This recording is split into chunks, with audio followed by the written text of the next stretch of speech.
Present. All right. See me, I'll give another school bell ringing, so break time over. Good. Nice. Giving you the experience of school. So, we're going to continue with the reproductive system. Starting off with the male reproductive system. This includes the penis, the scrotum, the testes, the epididymis, the vas deferens, the prostate, and the seminal vesicles.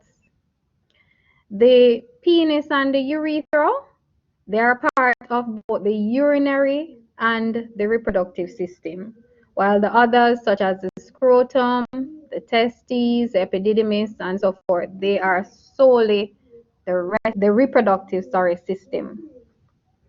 The male genitalia, with the exception of the prostate gland and the seminal vesicles, lie outside the pelvic cavity. All right. So here we have a really nice picture here. Start off. So this is the testes, and this little, what is known as some convoluted tubules right here. This is the epididymis. And then that goes into the vas deferens, this nice rigid tube. And this is the seminal vesicles.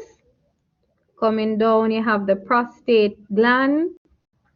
And coming down right into the urethra of the shaft. The urethra actually comes into the shaft of the penis.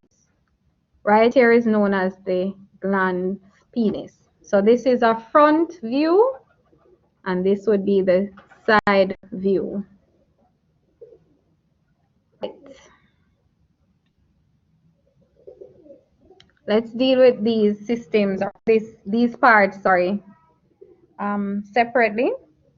So the penis consists of the root, which is attached to the lower abdominal structures and pelvic bones.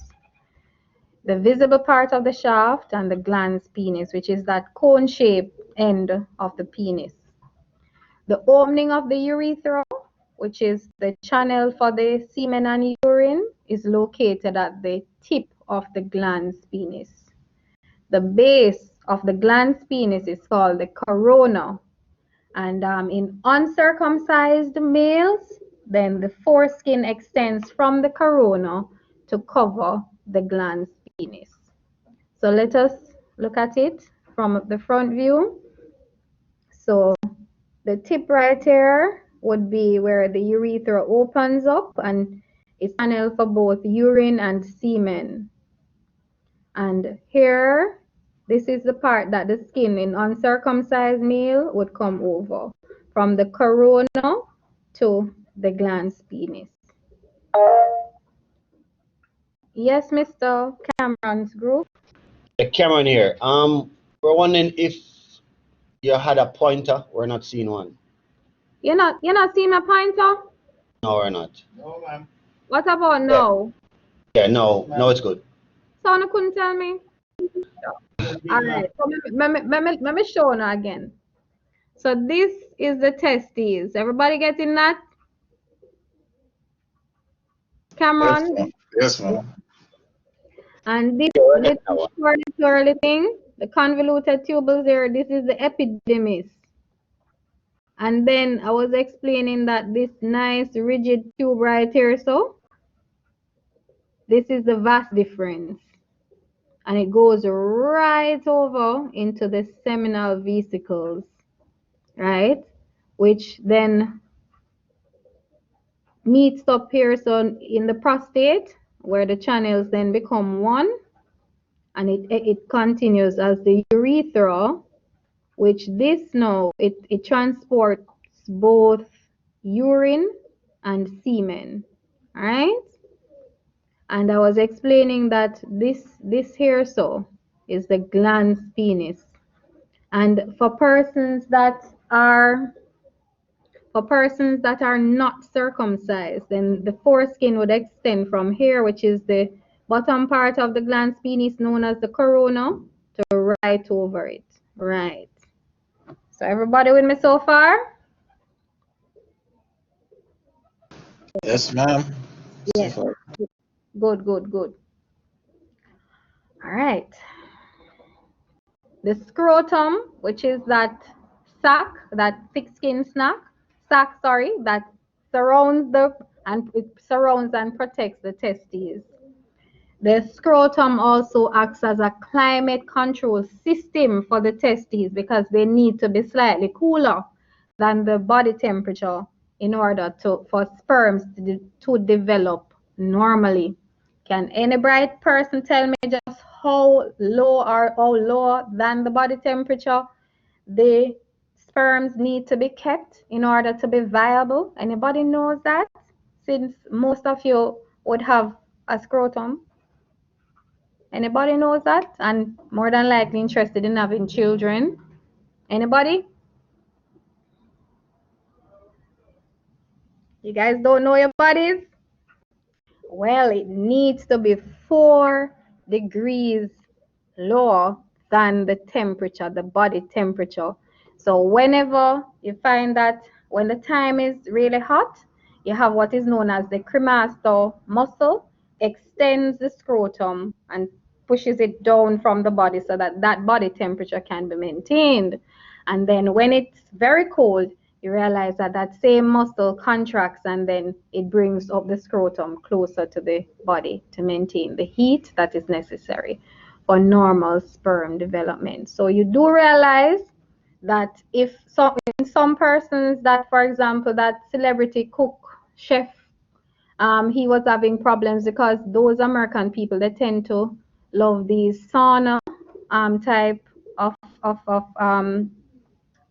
things, that they love the heat and so forth. So that can affect fertility. Moving on. The testes are oval bodies that average about 1.5 to 3 inches in length. The testes have 2 primary functions, that is sperm production and the production of testosterone, right? Remember we spoke about testosterone before, right? So sperm production, testosterone. The epididymis, sorry, it collects sperms from the testes and provides the environment for sperms to mature and to acquire the ability to move through the female reproductive system to fertilize the egg. So when sperms pass from the testes, they are not yet in their full state of maturity. So the epididymis collects them. This is where sperm learns how to move to move. That little tail that they have they learn how to move, as well as it stores the sperm. The epididymis stores the sperm that when it's necessary to be ejaculated, then sperms are fresh and ready to be ejaculated. The vas deferens is a firm tube that transports sperm from the epididymis and to the back of the prostate and joins with the seminal vesicles. The urethra, did I skip a slide? 1 minute, please.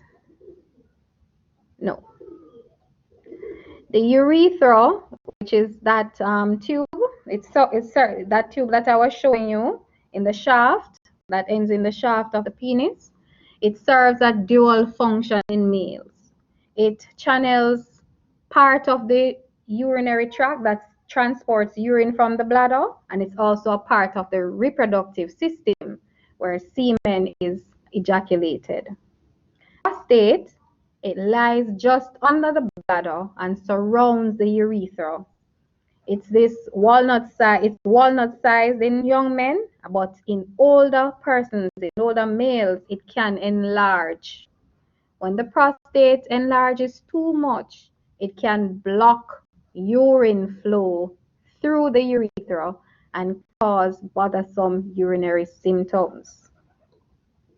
Let me just show you what that's going back to the diagram that we were looking at. Oh, right. So the prostate would be here. So imagine if it should enlarge much larger than this, then all of the cells would be compact in it. It's like it's swollen.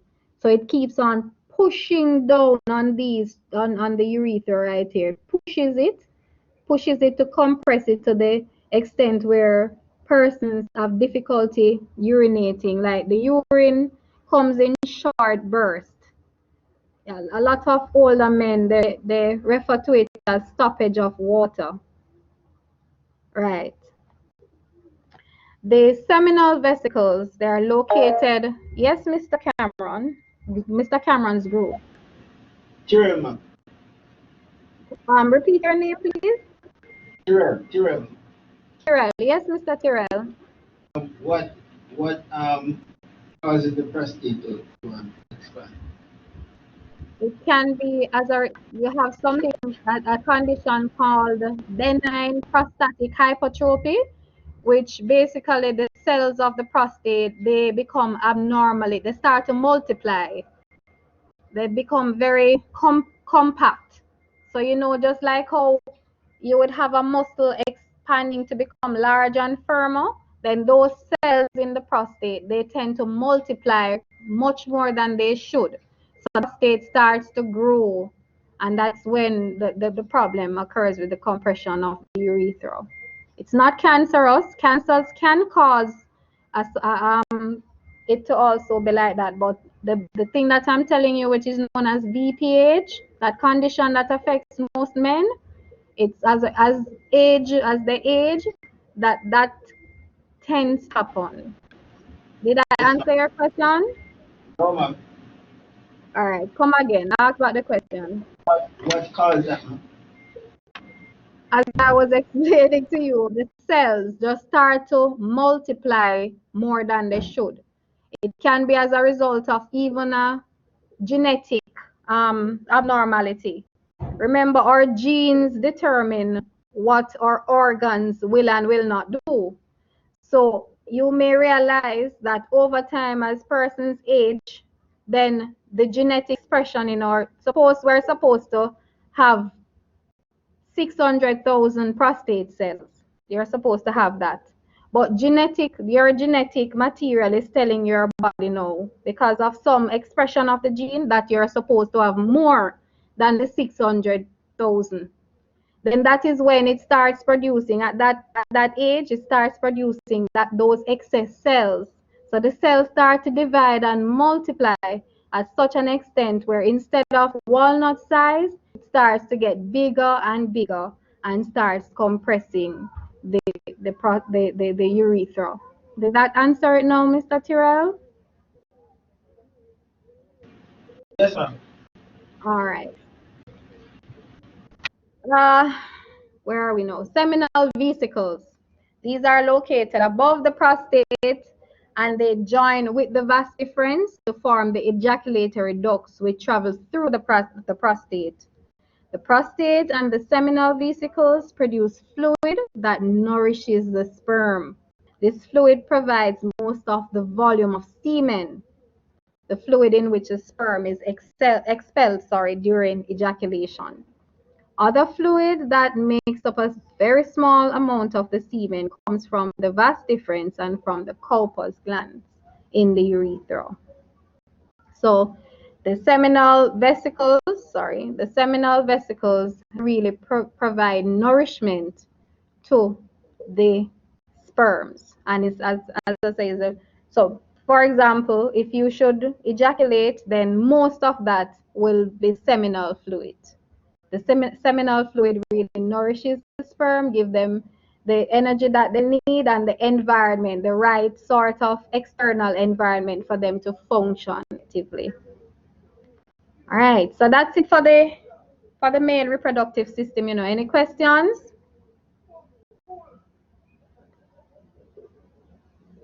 Apparently not. Yes, yes, Mr. Cameron's good. Ma'am. Tyrell. Yes, Mr. Tyrell. How long after a male ejaculate body tends to recover and come back 100%? How long after ejaculation? Yes, ma'am. Wow. That's one that I would have to research for you, Mr. Tyrell. But let me just see if I can put something into perspective for you. The sperm takes about, you can mute the microphone, please?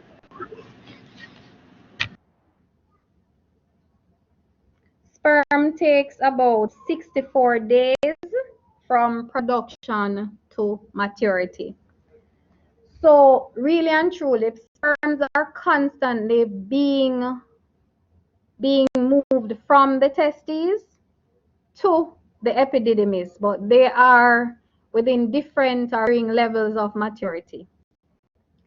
So from a sperm is produced in the testes, then it takes 64 days for that sperm to be in at the state where it can fertilize an egg, in terms of how it swims and the genetic material that is in the head of the sperm. Really and truly, the more you ejaculate will be less concentrated the amount of sperm, or the sperm count will be. So that is why sometimes too, that when a couple is trying to have a child, the fertility specialist will tell them to have sex round about for 3 days. For 3 days when the woman is ovulating, because if you have it too much, like too much before that, then the sperm count can decline. But as to how long it takes for the body to recuperate, I would have to research that for you. Was that any clear though in terms of your query? Was it helpful in any way, Mr. Kirel? Yes, ma'am. All right, cool. So we're moving on now. If there's no other questions, we're moving on now to the female reproductive system. Is that okay for everybody? Everybody get what I said before about the male one? Yes, ma'am. All right. All right. All right. So the female reproductive system. The picture that is on your left, right here, this is the external female genitalia, which consists of the clitoris and the labia. You have the majora, which is this one that grows the hair, and the minora, which is the pink part. And here is the vagina. All right. All of this clitoris down is referred to as the vulva. So these are the external structures. So if we look on the inside now, can pick up some structures. Here we have the vagina, which is this canal going up. And then we come to the cervix, which is referred to sometimes as the neck of the womb.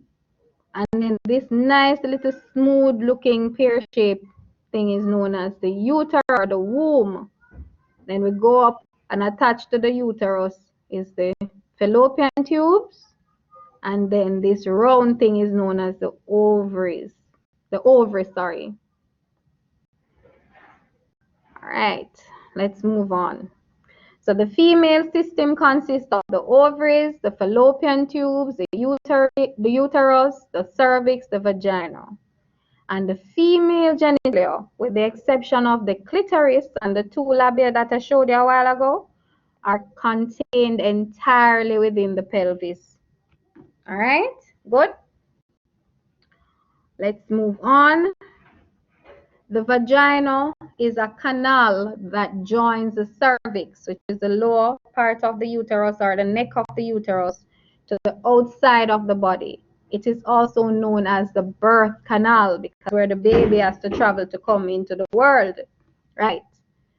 So the uterus, or the womb, is a hollow pear-shaped organ that houses the developing fetus. The uterus is divided into two parts: the cervix, which is the lower part that opens up into the vagina, and the main body, which is called the corpus. The corpus can expand easily to hold a developing baby. The canal, which is a small opening through the cervix, allows sperm to enter and the menstrual blood to exit. The ovaries are small oval-shaped glands that are located on either side of the uterus. The ovaries produce eggs and hormones. In particular, the hormones are called progesterone and estrogen. The fallopian tubes, these are narrow tubes that are attached to the upper part of the uterus and serve as the pathway for the egg or the ova to travel from the ovaries and to the uterus. This is very important. Fertilization of an egg by a sperm normally occurs in the fallopian tube. Fertilization of an egg by a sperm normally occurs in the fallopian tubes. The fertilized egg now then moves to the uterus where it implants into the uterine lining. So let's see again. See, this is another diagram. I'm just showing you how the egg moves. So it's the ovaries are here. So the egg moves in through here, and I have a video. I hope it show to show you how this occurs, and then it moves along the fallopian tube into the uterus where it implants and develops into a fetus. Afterwards, now when the baby is fully mature and ready to be born, then the cervix, which is this little opening here, it opens up a bit and allows it to pass through the vagina, which is the birth canal. Right. During the menstrual cycle, the ovum, which ovum is another word for an egg, the ovum matures. If fertilization occurs, then the fertilized egg proceeds through the fallopian tube and implants into the uterus, which I just showed you. If fertilization does not occur though, then what happens is that the remnants of the ovum is passed out or sludged along with the uterine lining. I'm going to try and share exactly what I said to you a while ago. I'm going to try and share a video. Let me see if I can share this. I hope it will.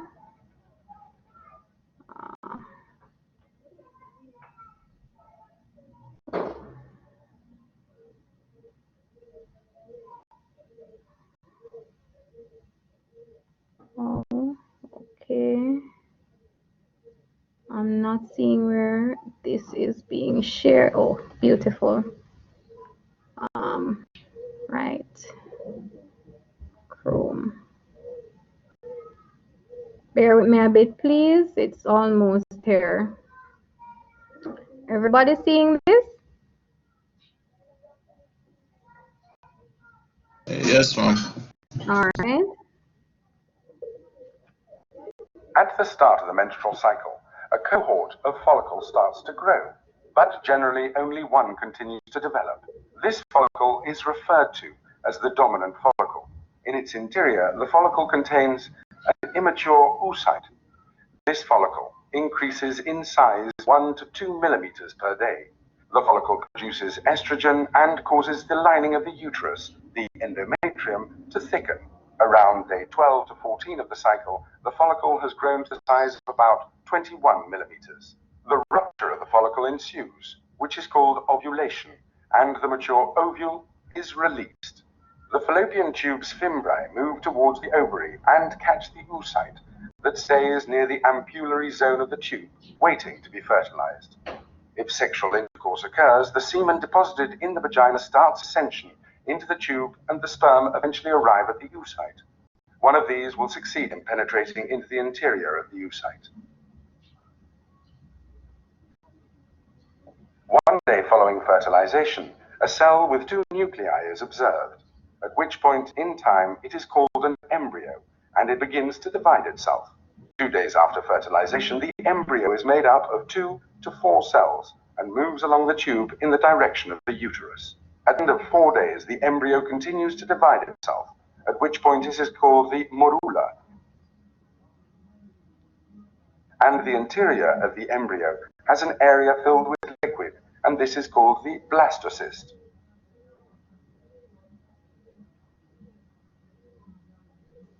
The blastocyst migrates to the uterus and sheds the surrounding membrane, process of hatching, and the embryo begins to implant in the endometrium of the uterus.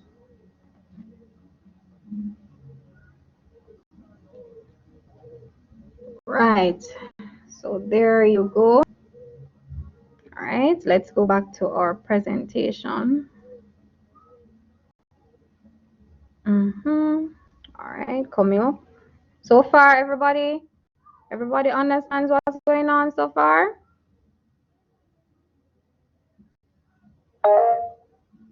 Go ahead from Cameron's group. So, so earlier you said that fertilization takes place in the fallopian tube, right? So according to the video, actually when the female is ovulating, it releases the egg, right? So what I'm saying now is, what if the female is not ovulating, right? Does that mean she can't get pregnant, or there's a slim chance of getting pregnant? All right. Well, that is it. If there is no egg, because ovulation, can you mute your microphone, please? Right. So to answer your question, if there is no egg, then there is no way that a female can become pregnant. No way at all. The egg has to be present for the sperm to fertilize it, to make up, to develop into the embryo. So that it happens too, that sometimes when you find that couples are having problems conceiving, it may be because even though the sperm is there, and because the persons are having sex, then it may be that no egg is being released. The female is not ovulating, so no eggs are being released from the ovary and into the fallopian tube. It may be too that the egg is being released, but suppose it's a situation, because the egg can only survive for 48 hours, by the way, while a sperm can survive for 4 days inside the vagina. The egg can only survive for 48 hours. So if it's a situation where the egg is not viable anymore because the 48 hours has passed, then even if the sperm reaches it, it won't develop into a fetus, sorry. Wow. Did that answer your question? Cameron group? All right. Anybody else have any queries?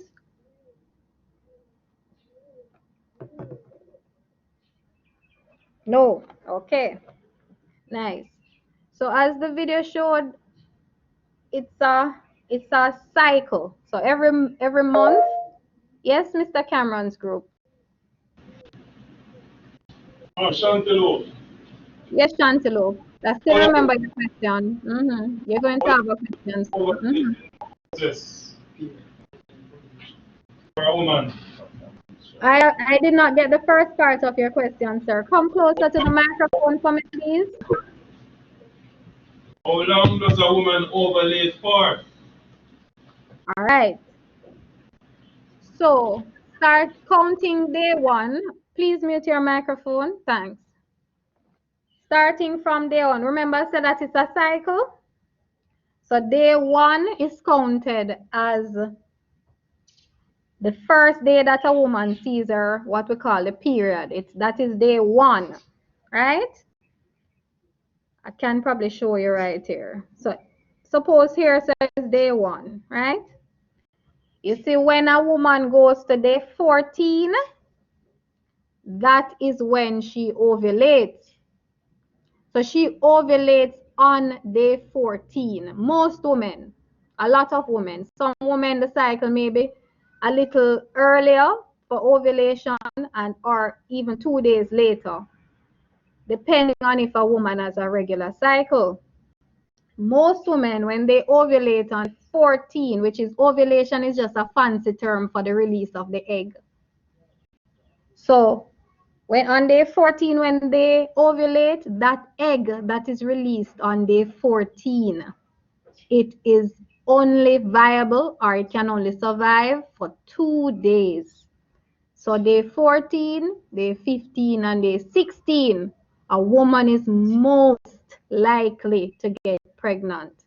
So if somebody tell you that, okay, they're seeing their menstruation and they probably have intercourse just after, like a day after their menstruation, it is very unlikely that they would get pregnant.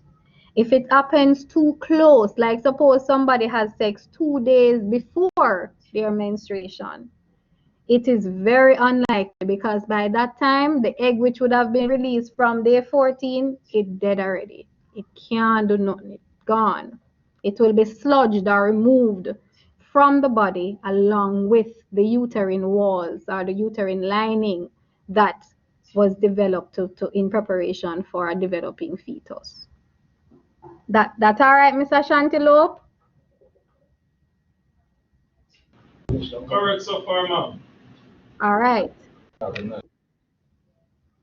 So this, let me see if everybody's seeing the pointer now. Sorry, I'm still getting used to this pointer thing. So since we did the hormone cycle, the endocrine system before, this is supposed to be very easy. All right, so right here, so day 1, which I just explained, that day 1 is when a woman would have just started seeing her period. All right, the pituitary gland would have been producing FSH, which is follicle stimulating hormone, and this green line represents another hormone known as luteinizing hormone. So as follicle stimulating hormone increases, then this actually leads to maturation of follicles. A woman can have about 300,000 eggs in her ovary within her lifetime. Like when she born, she have about that amount, 300,000. But really and truly, only about 350 of those will be released in her lifetime, after which she got through menopause and not bother release any more eggs. So we're now going through what would happen when the eggs are released. So see, the follicle stimulating hormone, as it suggests, it starts stimulating follicles to develop. The follicles having the egg. So 1 egg is in each follicle. As the amount of follicle stimulating hormone develops, the amount of estrogen also increases. See? When it reaches a high point now, then just as the negative feedback that we spoke about, when estrogen reaches this level, then it will provide a feedback loop where follicle stimulating hormone starts to decrease. At the point where the other hormone that I'm telling him, luteinizing hormone, is greatest, then the person will ovulate. So this hormone is very important. The luteinizing hormone is very important in ovulation. That is what stimulates the follicle to release the egg. At the same time, when this follicle releases, so the egg gone, whatever is left back forms what is known as the corpus luteum, and it starts producing progesterone. Progesterone is necessary to maintain a pregnancy, to make sure that when the baby comes, when the fetus is being developed, it implants in the uterus, and the environment is soft and cushy and nice for it. If ovulation didn't result in an egg being fertilized, then all of the nice uterine wall lining that developed, it breaks down, and that is what forms menstruation or a period. So the egg that never fertilized plus all of this nice little cushy lining is it give a period. Have everybody so far? Everybody understand? Cameron group. Yes, we'll get that. All right. Michael? Yes, ma'am. Good so far. Good so far. Good so far. And Mr. Rayon? Yes, ma'am. So far, so good. All right. Ryan, sorry. Why am I calling you Rayon? Sorry. All right. So next slide now. How is this relevant to EMS? That is what it comes down to, relevance to EMS.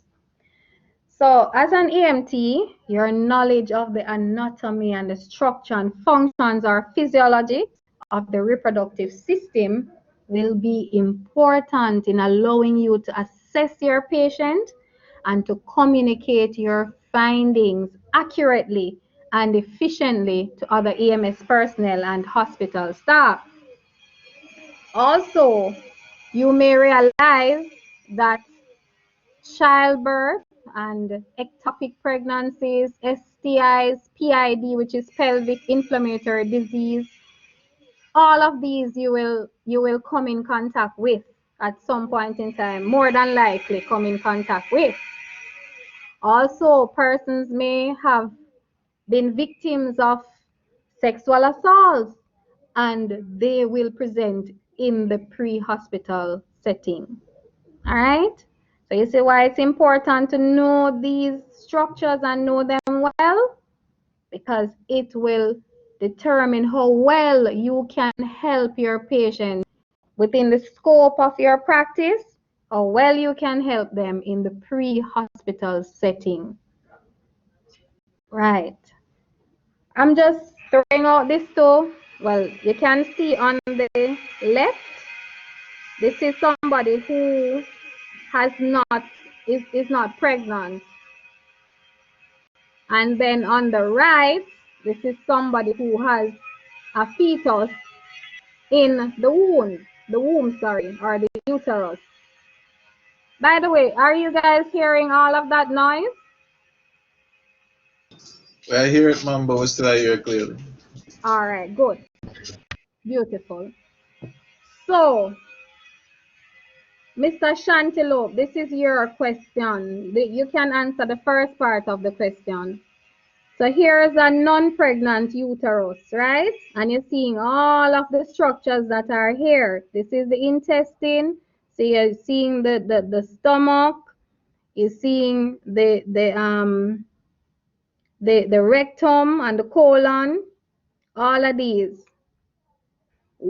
Just give me the effect of what a developing fetus or a developing fetus. What sort of effect you think it can have on just one surrounding organ, Mr. Chantillo? Look at the picture properly.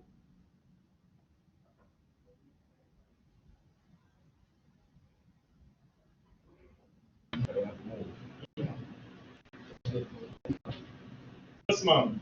All right. What I am seeing on the picture here is that the intestines, that they move further back, they push back the posterior portion, upper posterior portion of the lady or the woman. What can that cause? Again? I just want you to tell me what you think it can cause. Back pain. Back pain. She will gain back pain, ma'am. Back pain? Yes, as one of the results. By pressing on the intestines? She probably have difficulties passing stool. Yes, that can be yes, because the motility of the food in especially the large intestine may be impacted, yes. Very good, Mr. Chantilo. I feel the presence now. Is there anybody else who can tell me what other organ within the abdominal cavity may be impacted by the presence of The fetus? The bladder? Who is that? Cameron. Cameron, why you think that the bladder would be impacted? Just give me a rationale. The head of the baby is actually pressing on it, so she'll have a need to frequently pass urine. That is very, very good. Very good, Mr. Cameron. Is there anybody else? But before we move on, that is why if a pregnant woman constantly goes to the bathroom, especially during the late stages of pregnancy, it should be no surprise. So we don't jump up and say probably she have an infection. That's why her bladder or urinary infection. We know that this is normal for that to happen. All right. Anybody else with any other structure?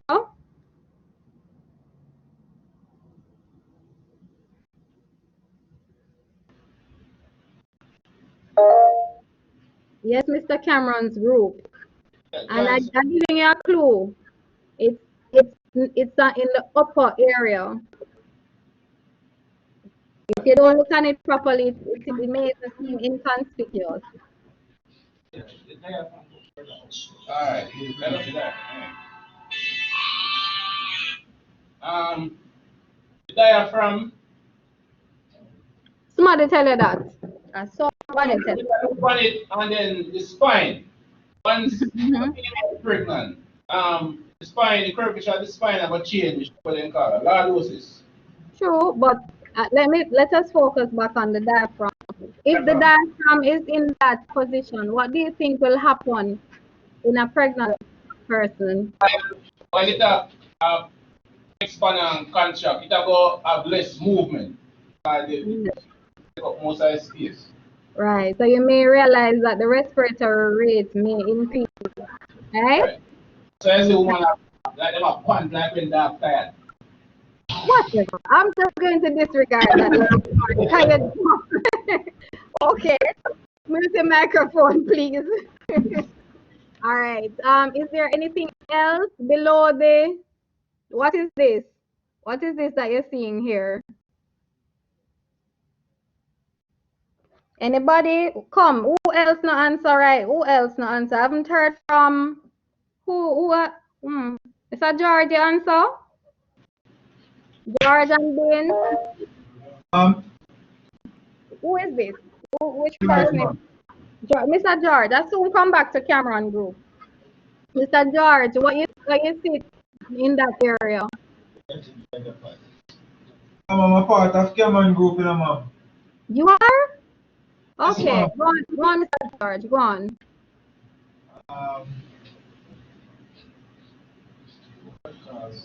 Tell me about this area.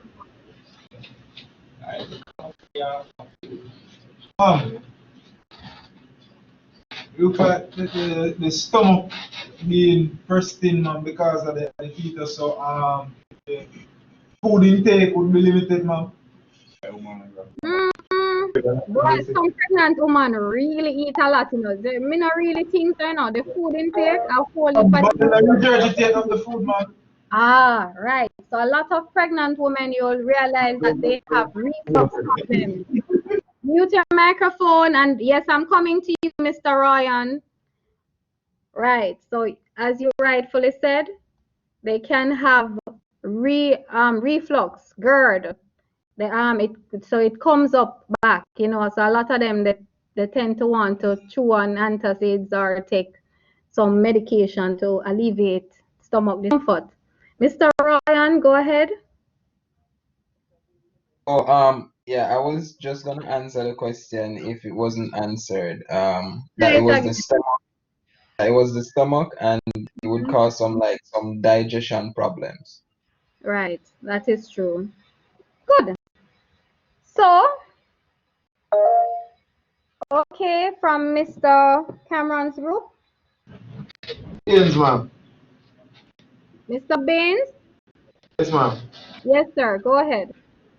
So, from my understanding, ma'am, to see how the fetus is pressed up upon the intestines, both small and large intestines, I figure that the pregnant mother would experience some kind of constipation.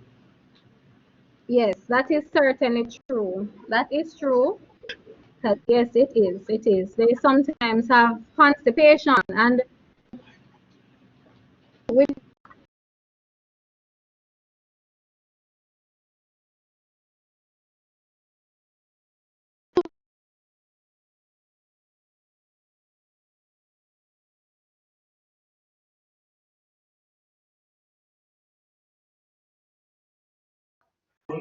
I think you're breaking up again.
is everybody hearing me again?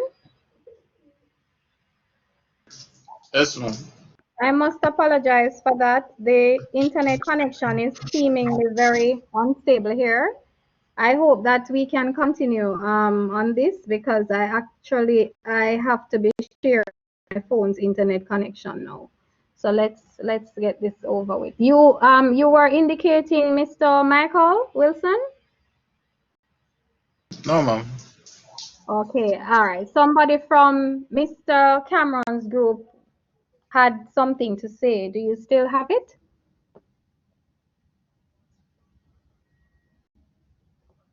No. All right. Okay, good. So that means that let me just give you a preempt as to what you're going to be seeing in your course over the next couple of weeks. You're going to be doing obstetrics, which you're going to be going into some of the complications because as an EMT you may have to assist with delivery if the patient is not able to reach the hospital in time. There are also other complications of pregnancy, childbirth. We have, as I've mentioned before, ectopic pregnancies. So your knowledge of the female reproductive system is very important in this regard.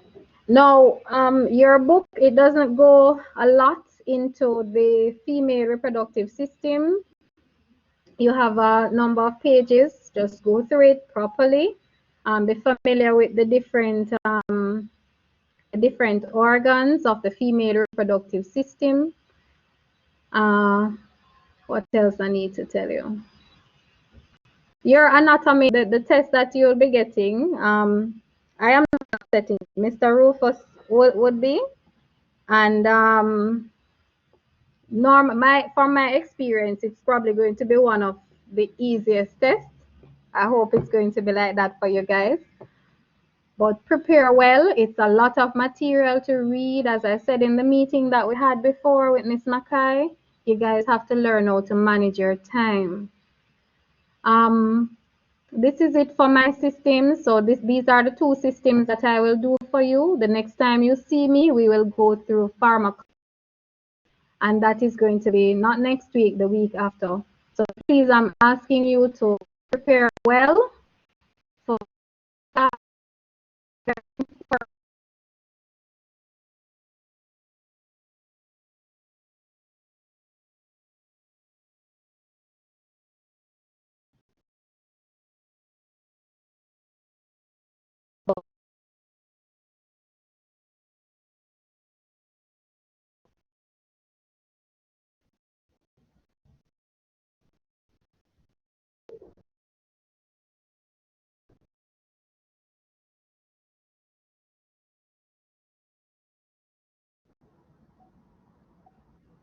Hello? Hearing me? Yes, we are hearing you now. Yes, we can Yes, hear you I now. was saying everybody comfortable, right? Everybody come.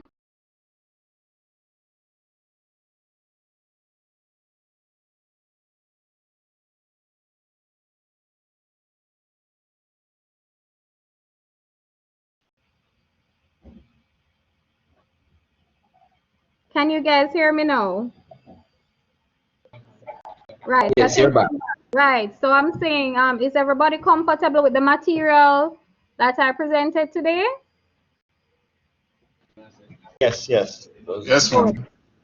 Did you guys form a WhatsApp group amongst yourselves? Long time. Good, because that will prove to be very, very good. So right now I'm going to be handing over to Mr. Rufus, and he will continue with the day's proceedings. Thank you guys for being such a very easy group to deal with. All right? All right, Ms. Nesbeth, thank you for that presentation. All right, so let's just finish up the anatomy and physiology chapter. There's not a lot remaining at this point.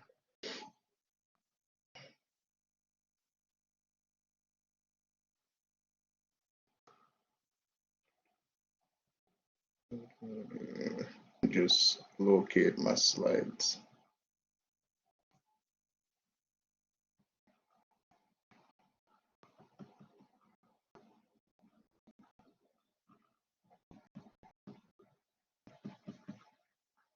Spleen, nervous system, skin,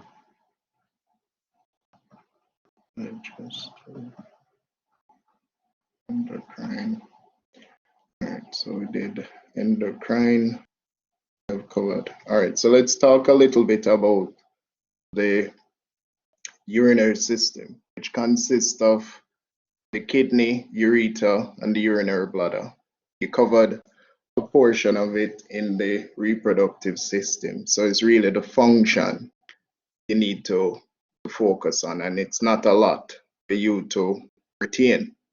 So the urinary system, I mentioned it yesterday, it is the toilet for the body, right?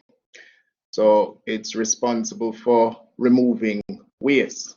And just like the toilet, you don't have enough water, it can't flush. If it can't flush, it'll bung up, right? Now, apart from removing waste, the kidneys also, or the urinary system, also plays a role in the regulation of the body's pH, right? Now, pH refers to the power of hydrogen, right? And why can't I get my dot? Normal pH is 7, well, let me erase that, 7.35 to 7.45. Let me just write that at the the bottom of this slide, 7.35. So 7.45.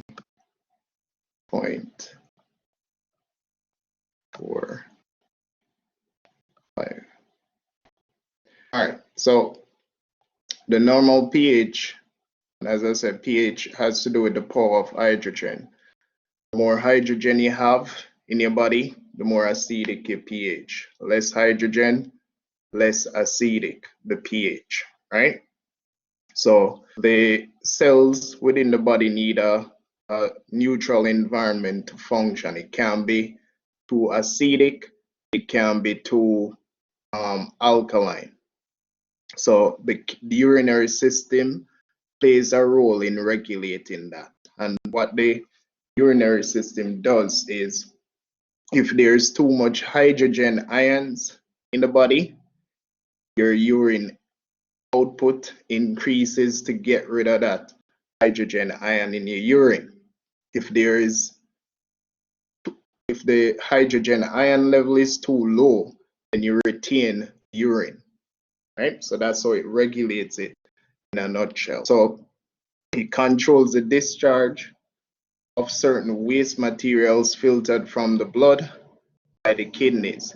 It controls fluid balance in the body, and that has to do with sodium and other electrolytes and aldosterone, right? Specifically sodium. Anywhere sodium go inside of the body, water is gonna follow it. So think of sodium as salt. It's an electrolyte, right? Anywhere it goes, water will follow it. So if the sodium level is higher outside of the cell, water will follow it outside. The sodium level is higher inside of the cell, water will be pulled inside the cell. If there's a balance between the sodium outside and inside of the cell, then it remains constant. So that's a water regulation. All right, now let's get to the end of this chapter. The life support chain. So let's look at the life support chain. All cells in the body require oxygen, nutrients, and waste removal. That's the process of perfusion. The circulatory system is the carrier of these supplies and waste.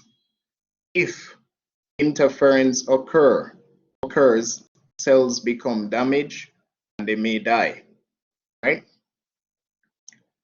Cells use oxygen to turn nutrients into chemical energy through metabolism, and the energy currency of the cell is adenosine triphosphate. In order to create enough energy currency for adenosine triphosphate, we must have oxygen present, right? So once oxygen is present, we will get aerobic metabolism, right? That means oxygen is involved. If oxygen is not present, then there is less ATP available, less energy for the cell to metabolize, and we get anaerobic metabolism. And as a byproduct, we get lactic acid. We don't want acid building up in the body. It continues to accumulate in the body, then the pH will drop below 7.35 and become more acidic. The cells in the body cannot function in an acidotic environment. The brain is gonna stop functioning, right? Now, if the body senses that there is too much hydrogen ion in the blood, right? If the body senses that there is too much hydrogen ion in the blood, what would be the compensating mechanism for the kidneys? want to answer that question?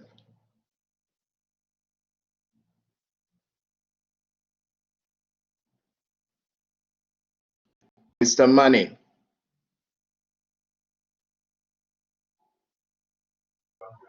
Yes, sir. So, yeah, go ahead. The body senses that there's too much lactic acid building up. The pH drops. What's going to happen with your kidney response to that? How does the kidneys respond to that, or the urinary system? Well, in regards to that, the urinary system will not be functioning very properly. So it would produce the what's it called? The enzymes. All right, yeah, overthink. Let's go back to the previous slide. Yes, Mr. Cameron's group, go ahead. All right. Johnson here, sir. Yes. All right. So if too much hydrogen ion flow because the kidney function well. Didn't say the kidney is not functioning well. Not function. What would you do? I said. All right. So if the kidney are function properly, but too much hydrogen ion build up, right? Right. So the body I will try to compensate and restrict the amount of fluid where you pass out as urine. It can be restrict urine output. Can be restrict urine output. Because if hydrogen ions is building up in the blood or the body fluids, the only way the kidney can reduce that is through urine output. Yes, go ahead. Yes. Sir. Yes, dear sir. Yes, go ahead. Yes, I was getting to that, sir, by which the hydrogen ions built up in the blood, the most effective way the body would find to dispense of that waste is through through urination, by which the kidney would filter some of the whatever amounts of the waste it can, and it would dispel to urination. All right. So the patient's urine output is going to increase to remove the hydrogen ions in its ionic form, right?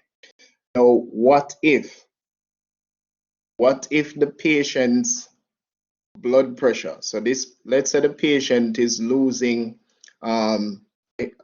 is bleeding excessively, right? So the blood pressure falls, right? So if they are bleeding excessively and the blood pressure fall, right? And for some reason they are bleeding excessively, the blood pressure drops. That's what I should say. How is the kidney going to adjust to that? What's going to happen? Yes. Cameron here. The kidney is going to restrict urine flow, sir. Right. So the urine output is going to be reduced, and it's going to start to shift specific electrolytes or hormones, or produce specific hormones to cause your body to retain specific electrolytes and water. So the urinary system plays an important role, specifically the kidneys. You know, your body regulates its blood pressure, especially when the patient is going into shock. All right, so we get the concept. So what I want you to remember is this. If there is excess hydrogen ions in the body, the pH becomes more acidic. The kidney's role in that is to increase your urine output, right? If there is not enough hydrogen ions in the body, then the urine output decreases, right? That's what I want you to remember. Now, the other way that your body can get rid of acids in the body is via expiration or exhalation, right? So your body can break up acids into water and carbon dioxide.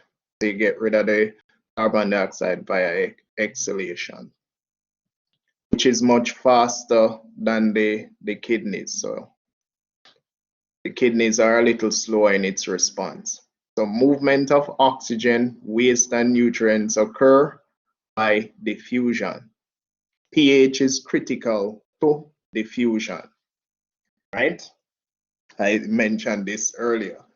So the body cannot function in an acidic environment, it cannot function in an alkaline environment. Once that occurs, what is going to happen is electrolytes that should be outside of your cell end up on the inside, and electrolytes that should be on the inside of the cell end up on the outside. And think about electrolytes as how you would think about sodium, right? So use sodium as the primary example. So once there's a built up in concentration of a particular electrolyte, if it's outside, water is pulled outside. If it's inside, water is pulled inside. And you must have balance. To maintain balance, the pH must be between 7.35 and 7.45. Yes. Yes, Kelber, go ahead. All right. John's here, sir. Yeah. All right. I did a blood test, you see? Right. And a urine test also. The sodium and the potassium level was out of range. But then I realized that the color of the urine is highly concentrated. Right? Yeah. All right. So now I think I'm going to explain the high concentration of sodium and potassium. What would be the pathophysiology? Where would that go wrong in our system? That requires a lengthy explanation, you know. But in a nutshell, sodium must be primarily outside of your cell, right? So sodium supposed to be higher in its concentration primarily outside of the cell.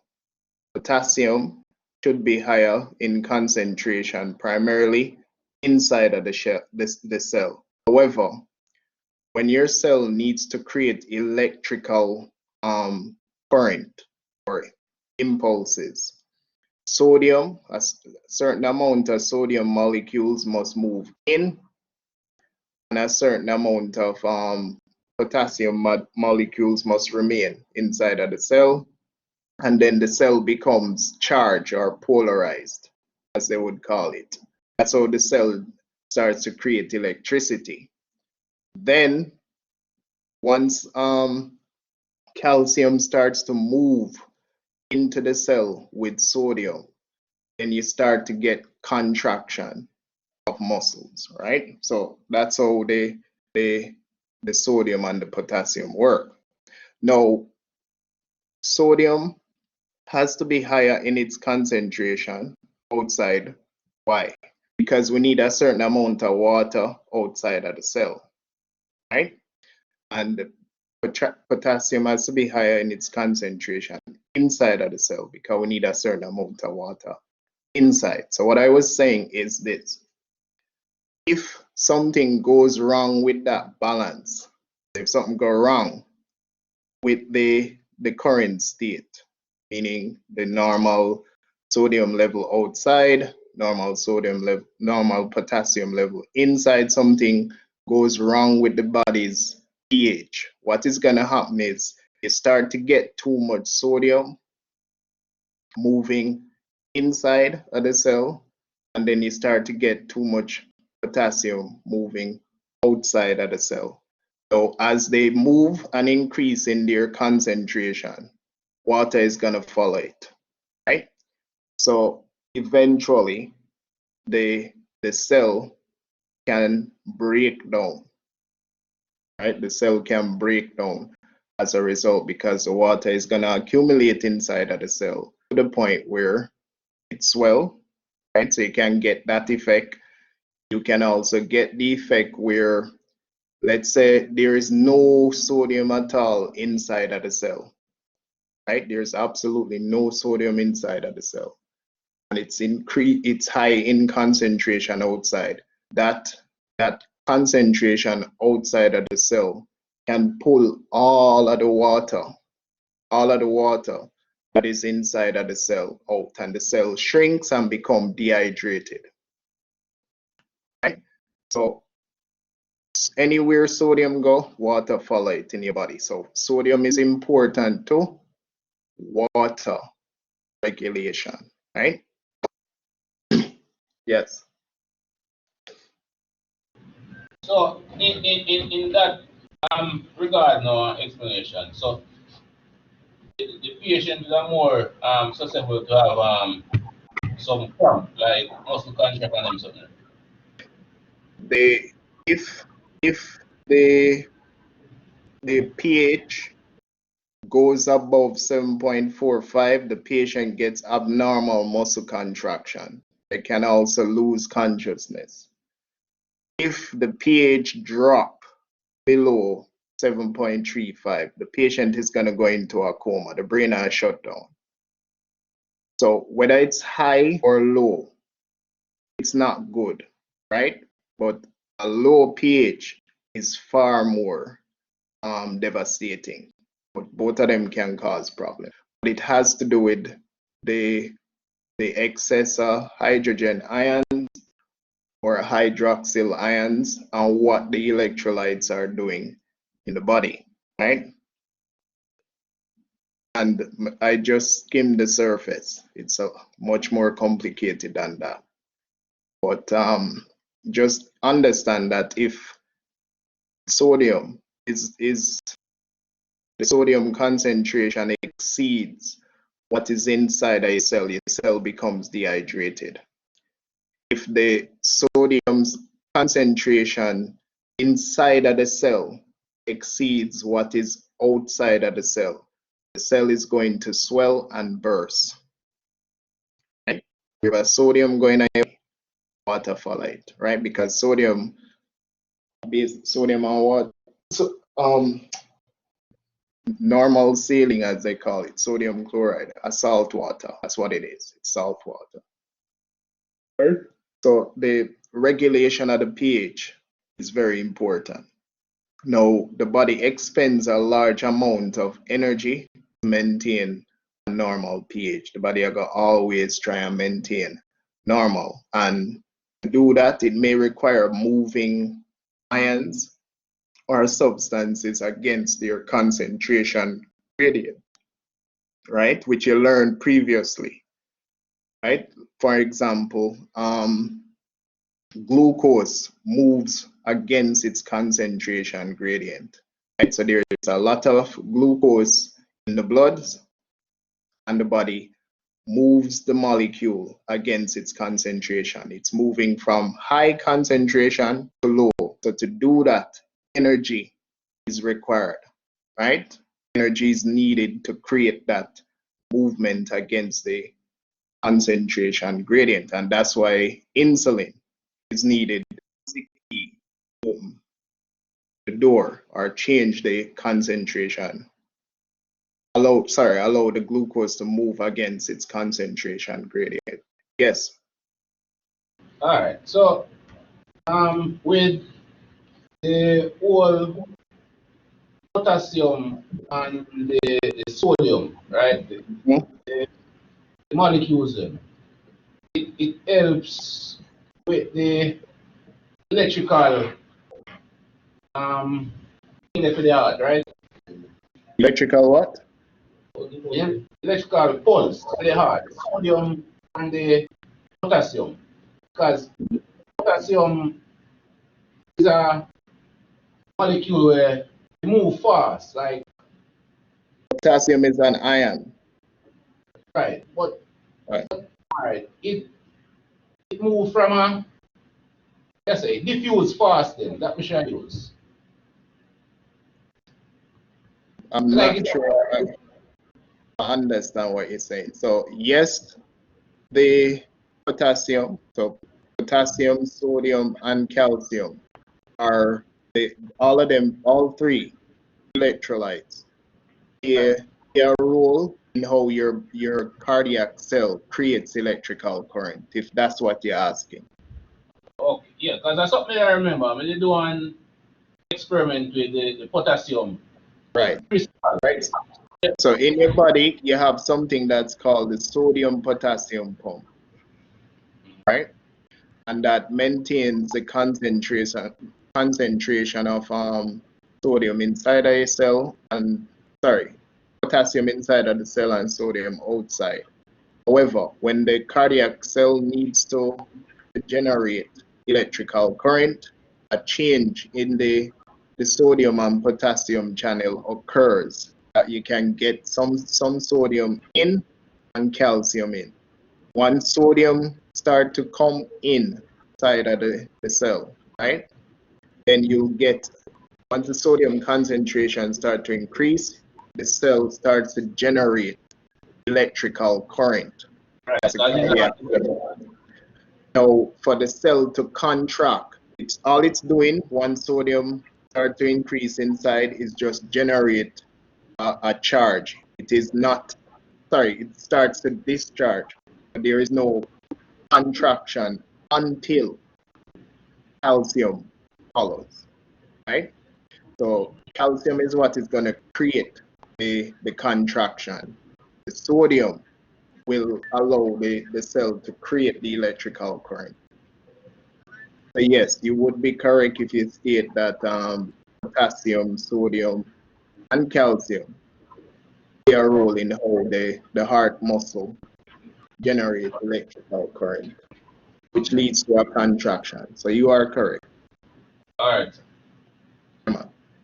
So the pathophysiology.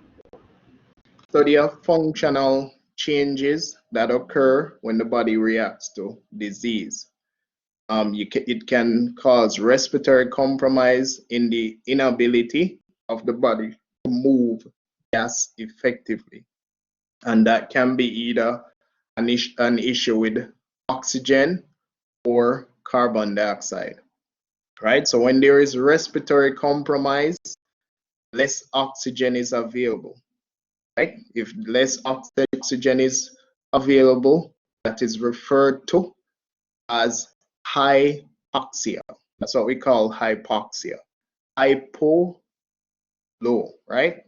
So it's low oxygen. That's what hypoxia means, low oxygen.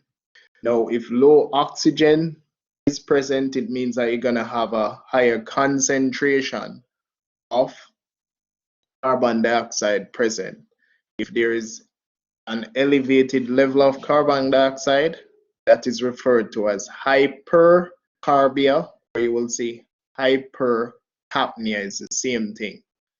That's excessive carbon dioxide in the body. And carbon dioxide, if carbon dioxide continues to build up in the body, it will combine with water and form carbonic acid. And once again, the pH is going to go below 7.35. And you will start to see immediate effects of that. The brain shuts down, the patient starts to breathe slow, or eventually stops breathing. So any patient that is breathing slow, right, or not breathing, has a elevated level of carbon dioxide in the body, and that is going to cause the pH to drop. Now, what would cause the pH to go up? That's a question.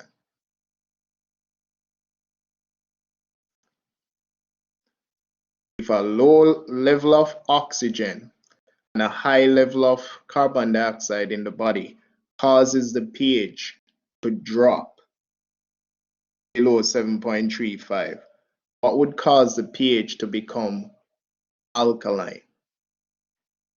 Who wants to answer that question? Yes, Mr. Wilson. So that's a high level of oxygen and a low level of carbon dioxide. You would be correct, right? So if the O2 level become, yes.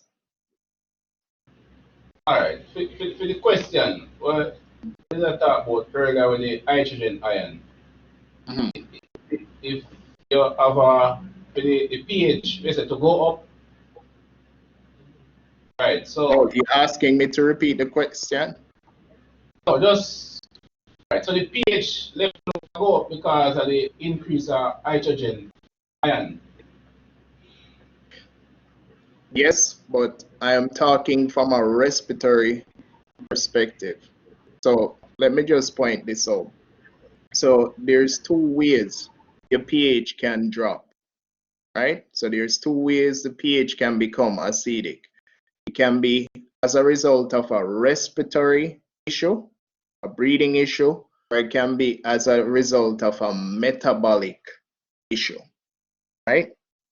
So metabolic would be hydrogen ions, right? If too much hydrogen ions build up in the body, that's a metabolic issue that's causing a drop in the pH. And an example of that would be somebody that is having a diabetic ketoacidosis, right? So diabetic ketoacidosis is a metabolic issue. So there's hydrogen ions, that's the issue there. If it is a respiratory issue, it means that the patient is, what is going to change the pH if it's respiratory is either the patient is breathing too fast or breathing too slow, right? So the question is, so let me rephrase the question. If your patient is breathing rapid, right? So if your patient are breathe rapid, right? Let's say the patient is hyperventilating, having a panic attack. What is going to happen to the pH? What is going to happen to the pH? What is going to happen to the oxygen level? What is going to happen to the carbon dioxide level? So three things you need to answer. Who want to tackle that question?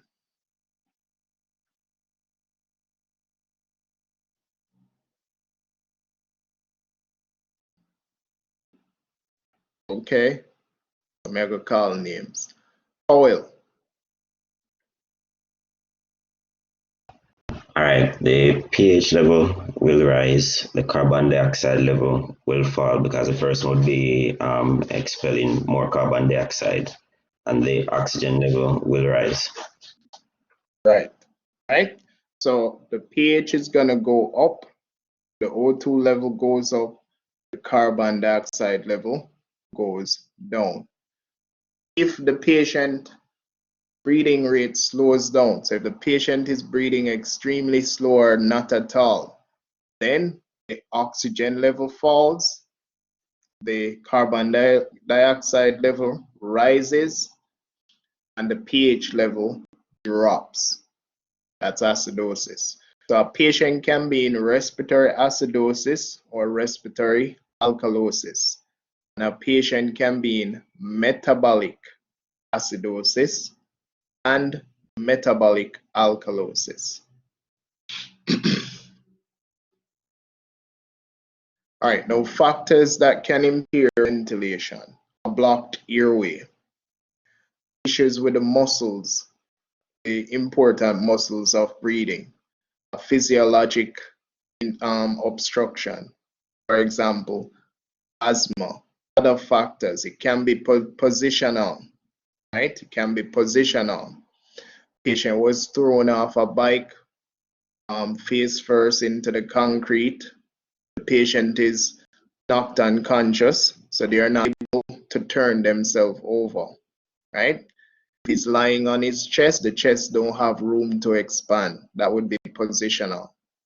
The patient can be involved in a motor vehicle accident and is pinned in a manner where the chest cannot move. That can be positional as well. There can be issues with the atmospheric pressure, which interfere with how air is pulled into the lungs, right? Altitude. There can be issues with the membrane in the alveoli, right? So we have a ventilation perfusion ratio, and I've explained this before, right? I explained this when we did respiratory system, that at the same time that oxygen reaches the alveoli, blood from the heart must also reach the capillaries, the pulmonary capillaries. If that doesn't occur, then what is going to happen is the blood will be recirculated to the left side of the heart and it's not properly oxygenated. And that can lead to serious issues with perfusion. That's what we call a VQ mismatch. Now, effects of respiratory compromise on the body. The oxygen levels fall and carbon dioxide level rise, the respiratory rate increase, the blood becomes more acidic, the brain sends commands to the body to breathe, right? Shock. Shock occurs when organs and tissues do not receive enough oxygen. I think we firmly grasp this concept by now. There's a chapter dedicated to shock. But I think we understand the main issues with shock, right? So shock is low perfusion. That's what it is. It's inadequate perfusion to the cells or structures within the body. And the body, when any time that occurs, especially anytime there is inadequate perfusion to the brain, the body is going to trigger mechanisms to compensate for that, right? And which two hormones play a role in that? That's a question. Go ahead. Johnson here, sir. Yes, go ahead. Epinephrine and norepinephrine. Epinephrine and norepinephrine. Good. What is who can tell me what the function? So when epinephrine is produced, what is going to, not epinephrine, when norepinephrine is produced, what's going to happen? What does norepinephrine affect? Go ahead. Smith here, sir. So the norepinephrine affects the alpha receptors of the blood vessels. So that allows it to vasoconstrict on the blood vessels. Also, the epinephrine. Go ahead. Also, the epinephrine now affects beta 1 and 2. Beta 1 is found within the heart. What that does now, it allows the heart to basically constrict harder, say have a faster heart rate. And then beta 2 now affect the lungs, where it violates allowing more oxygen to be received in the alveoli. All right. Now, I'm going to ask a critical thinking question. If the body senses that the brain is not properly perfused, what do you expect to happen with the insulin?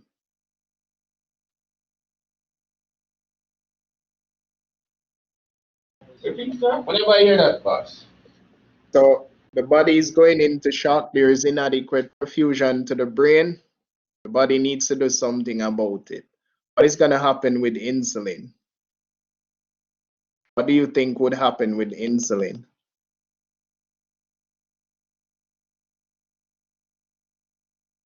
All right, so Hold on. Who is that? Michael Wilson? Mr. Wilson had his hand up. Go ahead, Mr. Wilson. Sir, I think say insulin would increase. Why you think it would need to increase? I say it would have increased, so that matter. Yes, and I'm asking why. You can't just say it would have increased. Why No, do you man. think it's to increase? Or why do you expect it to go up? No, sir. Think that the insulin would have be like the key to unlock the cell. The cells them would have to work harder in the body to allow proper. So because the body would not go in a state of shock, then All right, I get what you're saying. You're on the right path. You're on the right path. Yes, all right. Mr. Cameron's group. Go ahead. All right, Johnson here. Mm-hmm. All right, so with all of that, the gland would release the insulin because the organs them and the brain would need the oxygen and other nutrients to keep them alive. Yes, wow. You are correct. Right? So good. We're thinking critically. Yes, Mr. Money. That's pretty much what I was gonna say, sir, because the brain need oxygen, the blood carries the oxygenated blood to the blood carries the oxygen to the brain, and within the blood itself, the insulin has to be increased so that it can open up the key so the cells can absorb the glucose, which gives the energy will help with the process. All right. So far you're all correct. Just keep in mind. So just one point to note. So the insulin is not needed by the brain. It's the other core organs, right? So the brain is the only place in the body. So your brain cells don't need insulin to get sugar. That's how important sugar is to the brain, right? Your insulin is not required for glucose to move into your brain cell, but for the other core organs, definitely. So the body is preparing to ensure that once the oxygen is available, then they can metabolize to do what is required, right? But just make a note that the brain cell does not need insulin to get sugar and get it directly without insulin. It's vital. All right, so good. We're starting to develop critical thinking skills. That is what is needed for EMS. Now, effects of shock on the body. The level of oxygen supplied to the tissues will fall. We know that. Cells are going to engage in anaerobic metabolism, right? That means less energy is involved. So we get the byproduct of lactic acid, which will result in a metabolic form of acidosis. If it is a metabolic acidosis, too much of what is present? That's a question.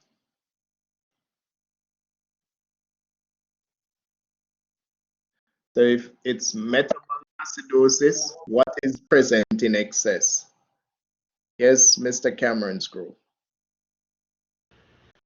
So, George here. Is it hydrogen ion which will lead to the example you gave us, diabetic ketoacidosis? It wouldn't necessarily lead to diabetic acidosis, diabetic ketoacidosis, but it will lead to some type of acidosis. In this case, it could be lactic acidosis at this point. But you are correct. You are correct, right? Good. And the baroreceptors, and these are receptors that respond to pressure changes. Based on what is going on with the pressure, epinephrine and norepinephrine will come out. We know what that does, resulting in the heart rate going up. Interstitial fluid moves into the capillaries. When we go into shock, I'll talk more about the fluids. Right? So in shock, fluids can shift to fill spaces. And that's how we're gonna get electrolytes moving from where they are supposed to be to somewhere that they shouldn't be. But we'll talk about that more when we go through shock. I'll explain that to you more clearly. All right, now, impairment of cellular metabolism. It results in the inability to properly use oxygen and glucose at the cellular level. Cells create energy through anaerobic metabolism. This can lead to metabolic acidosis. The brain cells cannot use alternative fuels. So your brain needs oxygen, it needs sugar, it can't use anything else. That's what it needs. Cellular injury may become irreversible. So if the brain don't get the oxygen and sugar that it needs for the core organs, we can end up with permanent damage to these organs. Right? And that brings us to the end of the anatomy and physiology chapter. Right? So that's the end of anatomy and physiology, or the human body. Take it in stages, take it system by system. Yeah, I'm prepared for the exam. The exam might not be on Monday. I cannot open that exam until I get confirmation that you guys have access to the platform. So once that's confirmed, I'll open up the exam. But start studying, start preparation from early. Yes, Mr. Cameron. Yes, sir. John's here. Access, whenever I get period, you have to access like some farm or something. I was saying that until you get access to the platform, I cannot open up the exam. Oh. Because on the timetable, it's scheduled for Monday, right? So I can't open the exam for Monday until I get confirmation that you guys can log into the platform and use the platform. So once that has been confirmed, then the exam will open. But what I was saying is start studying from now. And some of you may already have base knowledge in anatomy and physiology. That will certainly help you in the first exam, right? And remember, it's not just human body. It's gonna be on medical terminology and human body, right? And it is 80% of the final exam grade for module 1. The other 20% will come from the 13 questions that you need to answer. All right, it is lunchtime. We will resume at 1 p.m. So lunchtime, be continued. Yes, Mr. Manning.